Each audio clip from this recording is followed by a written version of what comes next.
Doctor صاحب میں آپ سے یہ جاننا چاہتا ہوں اپنے ویورز کے لیے کہ سر میں دوائیوں سے جان چھڑانا چاہتی ہوں یا چھڑانا چاہتا ہوں، کیسے؟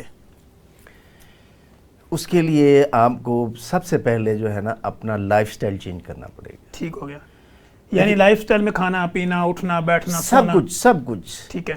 یعنی کہ ہم نے قدرت کو چھوڑ دیا. ٹھیک ہے. نیچر کے قریب جتنا ہم جائیں گے اتنی ہم اپنی لائف کو زیادہ انجوائے کریں گے. ٹھیک ہے. جتنا ہم اس سے دور ہوتے چلے جائیں گے ہم بیماریوں مشکلات کا شکار ہوتے جائیں گے. بالکل بیماریوں میں گرتے چلے جائیں گے. مثلاً ہمیں چاہیے کہ ہم رات کو جلد سو جائیں. ٹھیک ہے. ٹھیک ہے، عشاء پڑھی، کھانا کھایا اور 10 بجے تک سو جائیں. ٹھیک ہے. تاکہ ہم رات کو اپنی نیند پوری کر سکیں. کیونکہ رات کو ایک سٹارم آتا ہے اندر سے آپ کے ہارمونز کا، جو کہ خطرناک ہوتا ہے. ٹھیک ہے. وہ آپ کے سوئے آئے. ٹھیک ہے. جتنا سوئے آئے گا وہ آپ کو کچھ نہیں کہے گا، بلکہ اسی وقت اس کا اینٹیڈوٹ نکلے گا اور آپ جب صبح اٹھیں گے تو بڑے فریش اٹھیں گے. ٹھیک ہے.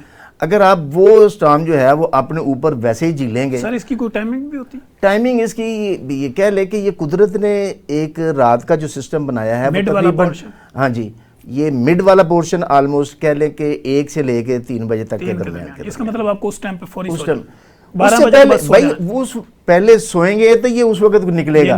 اگر وہ آپ سوئیں گے ہی 1 بجے تو یہ پھر نہیں نکلے گا. ٹھیک ہو گیا. ٹھیک ہے. یہ اس کو نکلنے کے لیے بھی ایک اپنا ٹائم چاہیے. وہ جب وہ ٹائم پہ آپ سوئیں گے اسی ٹائم پہ وہ نکلے گا. وہ آپ کو کچھ نہیں کہے گا. آپ باڈی کے پاس بڑے نارمل طریقے پر جب اٹھیں گے آپ بڑے فریش ہوں گے. لیکن ہم نے اپنا نظام زندگی بدل لیا. ٹھیک ہے. ہم نے اپنا لائف سٹائل ہی بدل لیا. ٹھیک ہے. دیکھیے یہ قدرت نے ایک بڑا چھوٹا سا ایک پمپ رکھا ہوا ہے دل. ایسے ہی ہے پوری باڈی بڑا چھوٹے، وہ اتنا جتنا مضبوطی کے ساتھ وہ دھڑکتا ہے ہم اس کو جو ہے وہ 90 ڈگری کو ہم الٹاتے ہیں. یعنی ہم اس کی دھڑکن میں رکاوٹ پیدا تھرو ڈائٹ. ٹھیک ہے. ٹھیک ہے.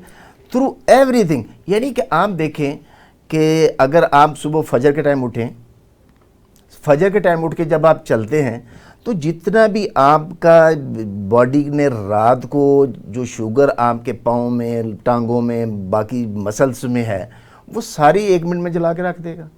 ٹھیک ہے. آپ کی باڈی جو ہے وہ فٹ رہے گی. آپ چلیں گے، بھاگیں گے، دوڑیں گے. یعنی نماز پڑھیں گے، نماز پڑھنے کے بعد آپ تھوڑی سی سیر کر لیں گے. جب سیر کر لیں گے تو پھر آپ کا باڈی آپ اتنے فریش ہوں گے کہ آپ کہیں گے کہ میں تو ابھی بھی جیسے جوان ہوں.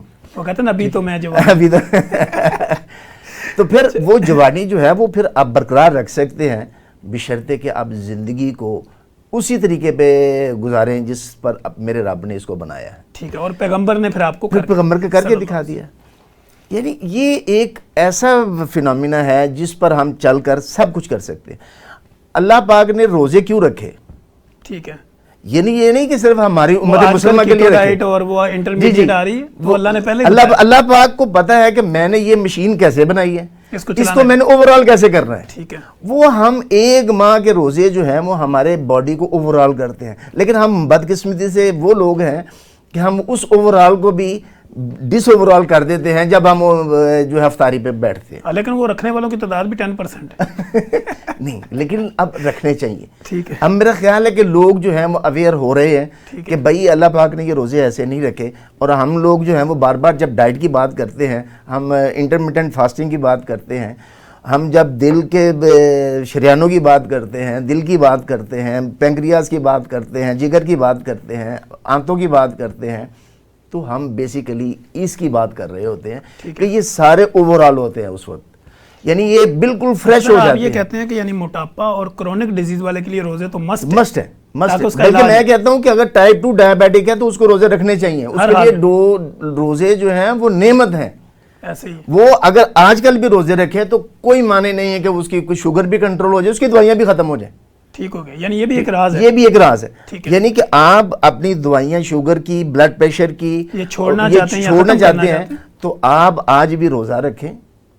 ٹھیک ہے. لیکن روزے رکھنے کے بعد پھر یہ نہیں کہ آپ نے پھر لوازمات اتنے ہی سارا دن خالی رہے اور شام کو پھر یعنی آپ کہہ لیں کہ ہم جب کوئی بھی چیز کاربوہائیڈریٹ لیتے ہیں، اللہ پاک نے ایک سسٹم رکھا ہے اندر باڈی کے کہ ہم جو انسولین ہے نا وہ ہمارا گروتھ ہارمون ہے. ٹھیک ہے. ٹھیک ہے. وہ ہارمون اس وقت تک نہیں نکلتا جب تک وہاں میٹھا نہ چلا جائے یا کاربوہائیڈریٹ نہ ہم لے لیں, اس کی تعداد نہ بڑھ جائے. اس کی تعداد جیسے ہی وہ ہم لیتے ہیں تو وہ جو ہے وہ انسولین نکلتی ہے. وہ انسولین ایک دفعہ نہیں نکلتی, پھر وہ 6 گھنٹے تک متواتر پھر دیتی رہتی ہے تاکہ جتنی بھی اندر شوگر ہے وہ ختم ہو جائے. ٹھیک ہے. لیکن اس کے ساتھ وہ پھر بھوک لگواتی ہے. ٹھیک ہے. کیونکہ وہ گروتھ ہارمون ہے. جب پھر بندہ بار کھاتا ہے تو پھر وہ اور نکلتی ہے. وہ پھر آہستہ آہستہ جب وہ عادت اپنی یہ بنا لیتا ہے تو وہ موٹاپا جو ہے وہ اس وجہ سے آتا ہے. اور جب جیسے ہی وہ لیتا ہے تو وہ انسولین آہستہ آہستہ کیا ہوتا ہے پھر اتنی زیادہ نکلنی شروع ہو جاتی ہے کہ وہ انسولین اس طرح کا کام نہیں کر پاتی جو اس کو کرنا چاہیے. ٹھیک ہے. وہ اتنا موٹاپا کر جاتی ہے, اوور لوڈڈ ہو جاتا ہے, اوور لوڈڈ بندہ ہو جاتا ہے. اور وہ اوور لوڈڈ جو ہے وہ آپ کے دل کی بیماریاں بھی پیدا کرتا ہے, آپ کی خون کی نالیوں کی بیماریاں بھی پیدا کرتا ہے, آپ کی جس باڈی کے مسل کی بھی بیماریاں پیدا کرتا ہے, آپ کی ہڈیوں کی بیماریاں بھی پیدا کرتا ہے, آپ کے آنکھوں کی بیماریاں بھی پیدا کرتا ہے, آپ کے دماغ کی بیماریاں بھی پیدا کرتا ہے. بھائی آپ اس کو کنٹرول کر لو. ٹھیک ہے. یعنی ایک منہ کو کنٹرول ایک کریں. منہ کو اگر یہی میں کہہ رہا ہوں کہ اگر آپ روزہ رکھنا ہے تو بہتر یہ ہے کہ آپ پروٹین لیں اور فیٹ لیں. ٹھیک ہے. ٹھیک ہے. پانی جتنا مرضی پئیں, گرین ٹی پئیں, ٹھیک ہے, مت چائے پئیں. ٹھیک ہے. یعنی آپ روزے میں ہیں آپ اور روزے یہ میں چیزیں ہیں آپ استعمال تو آپ یہ چیزیں استعمال کریں. بادام لے لیں, ٹھیک ہے, ڈرائی پستہ لے لیں, ڈرائی فروٹ لے لیں, کچھ پورشن اس کا بھی رکھ لیں. زیتون کا استعمال کریں. اللہ پاک نے زیتون کی قسم کھائی ہے, یعنی کتنی بڑی چیز ہے. اللہ پاک کیا کسی چیز کی قسم کھائی ہے؟ یعنی شوگر اور دل کا مریض زیتون لے. زیتون ضرور لے. آئل وہ اس کا یا آئل اس کا جو ملتا اور ایکسٹرا ورجن آئل جو ہے وہ ضرور لے. ٹھیک ہے. وہ نہار منہ لے. کوانٹٹی کیا ہوگی؟ 2 چمچ 5 ml کے گرین ٹی میں لے لے, ڈائریکٹ لے لے. ڈائریکٹ لے. ٹھیک ہے. یا روٹی پہ لگا کے بھی لے سکتے, وہ بھی لے سکتا ہے. ٹھیک ہے. آپ سلاد پہ ڈال کے لے سکتے ہیں, لیکن وہ اماؤنٹ اندر جانی چاہیے. مطلب یہ ہے کہ اگر میں کہتا ہوں یہ پانی میں, اگر آپ یہ پانی کے ڈالیں گے تو دیکھیں گلاس میں وہ گلاس میں رہے گا. آپ پانی پی لیں گے اس کی بڑی تھوڑی اماؤنٹ اندر جائے گی. میں نے بہت سے لوگوں کو کہا کہ ان کا وٹامن ڈی کروایا, پتہ چلا کہ جناب ان کا وٹامن ڈی کا ہم نے انجیکشن لے کے دے دیا. انہوں نے کیا کیا, دودھ میں ڈال کے پی لیا یا پانی میں پی لیا, تو بعد میں پھر 3-4 منٹ تو وہ کچھ بھی نہیں تھا. پتہ کیا کہ پتہ چلا کہ جناب وہ تو اس میں لگا رہ گیا, وہ تو آئلنگ ہو گئی, وہ تو آئلنگ سائڈ پہ ہو گئی. تو اس لیے بہتر یہ ہے کہ وہ آئل جو ہے وہ ڈائریکٹ لیا جائے تاکہ پتہ ہو مریض کو بھی یا لینے والے کو کہ میں نے یہ پیا ہے اور اس کا اب اثر مجھ پہ ہوگا. ٹھیک ہے. اچھا سر, یہاں پہ ایک سوال یہ آتا ہے کہ وٹامن ڈی کی جیسے آپ نے بات کی, آج کل چونکہ ہر جگہ پہ یہ دیا جا رہا ہے بغیر کسی کنسلٹیشن کے, ہر جگہ وہ لوگ لے لیتے ہیں, تو اس کی کیا کوانٹٹی ہے جو ایک عام آدمی کے لیے ضروری ہے؟ یعنی ایک انجیکشن جو ہے یا ٹیکا ہے یا کوئی کیپسول ہے وہ کتنے دنوں کے بعد لینا چاہیے یا کنسلٹنٹ ڈیسائیڈ؟ نہیں, میں یہ سمجھتا ہوں کہ اس کو ایسے نہیں لینا چاہیے. ٹھیک ہے. کیونکہ یہ 2 دھاری تلوار ہے. وٹامن ڈی 2 دھاری تلوار ہے. ٹھیک ہے. اس کا ایکسیس بھی برا ہے, اس کا کم بھی برا ہے. ٹھیک ہے. ٹھیک ہے. اس کو چاہیے کہ آپ اپنا پہلے چیک اپ کروائیں کہ کتنی ڈیفیشنسی ہے. ٹھیک ہے. جتنی ڈیفیشنسی ہے اس کو پھر ڈاکٹر صاحب سے مشورہ کریں کہ جناب میں اس ڈیفیشنسی کو کیسے پورا کر سکتا ہوں. ٹھیک ہے. آپ کو مہینے میں وہ انجیکشن دیتا ہے, آپ کو یا کیپسول دیتے ہیں.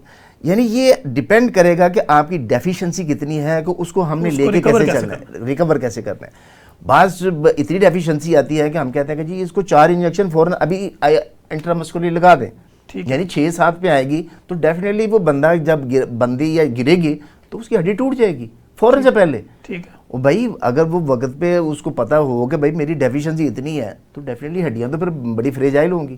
لیکن جب یہ لیں تو ساتھ میں کیلشیم ضرور لیں, کیونکہ اس کی ابزارپشن تبھی ہوگی جب آپ کے باڈی کے اندر کیلشیم بھی ہوگا. یعنی یہ تو ٹرانسپورٹ کا کام کرے گا اور کیلشیم جو ہے نا وہ اس کو آگے لے کے. ٹھیک ہو گیا سر.